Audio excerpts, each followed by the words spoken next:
Bottesini zu Lebzeiten hatte er eine unglaubliche Karriere als Bassist, als Dirigent und als Komponist.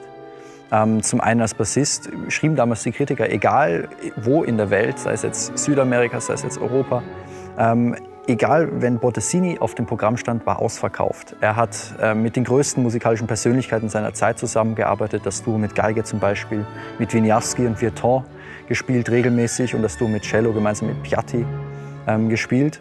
Und aber nicht nur als Kontrabassist, sondern wirklich auch als Komponist Riesenerfolge gefeiert und auch als Dirigent. Der war eine der größten musikalischen Persönlichkeiten seiner Zeit und mit dieser CD wollen wir ein gewisses Zeichen setzen, dass der doch sehr zu Unrecht so in Vergessenheit geraten ist, genauso wie der Kontrabass als solistisches Instrument, dass es da eigentlich was gibt, was absolut hörenswert ist.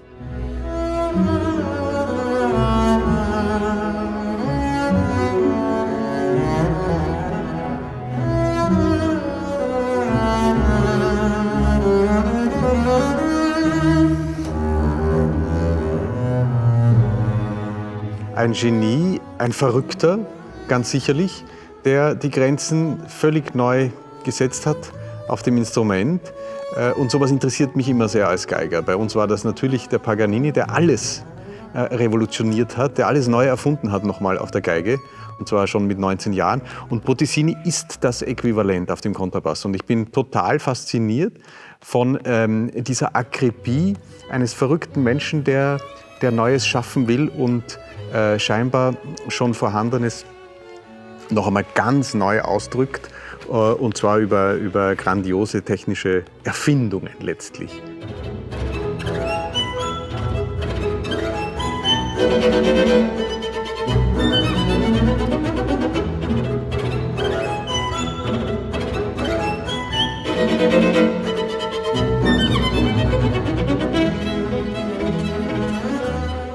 Das wahrscheinlich meistgespielte Stück ist das Konzert in H-Moll von Bottesini. Deswegen habe ich mich dazu entschieden, das eben nicht aufzunehmen.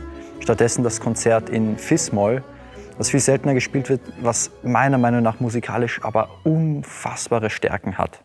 Zu den beiden Duos, das Duo mit Geige und das Duo mit Cello, das sind für mich absolute Meisterwerke in der Hinsicht, dass sie eine perfekte Kombination von dieser Virtuosität, aber auch von gesanglichen und diesem italienischen Belcanto-Stil darstellen.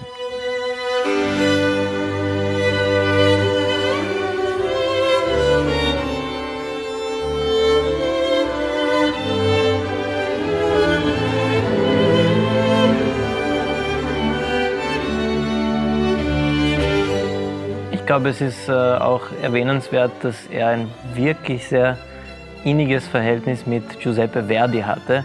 Verdi hat ihn immer unterstützt, ihn immer gefördert, sogar ihm die Premiere von Aida anvertraut. Muss ich vorstellen, Bottesini hat als Dirigent die Uraufführung der Aida dirigiert. Und natürlich, wenn man sich die Partitur anschaut, zum Beispiel von diesem Fis-Moll-Konzert, das ist großartig, wie er das auch orchestriert hat, wie er das Orchester einsetzt, gerade auch im langsamen Satz, diese Pizzicati bei der Arie und die Fanfaren im dritten Satz, dieser also ein Vorspiel im ersten Satz, das ist schon wirklich toll, hinreißend komponiert.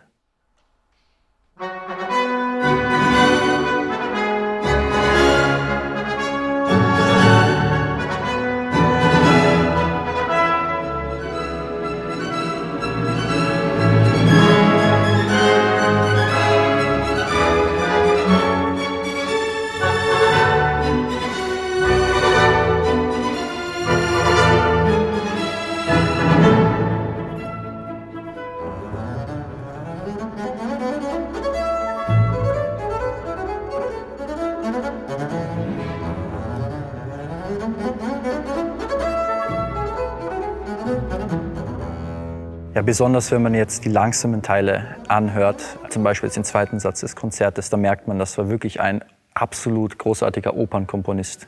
Es ist wie eine große, lange Arie. Er hat den Kontrabass, aber auch Geige oder Cello wirklich zum Singen gebracht, wie mit seiner Musik wie kein anderer.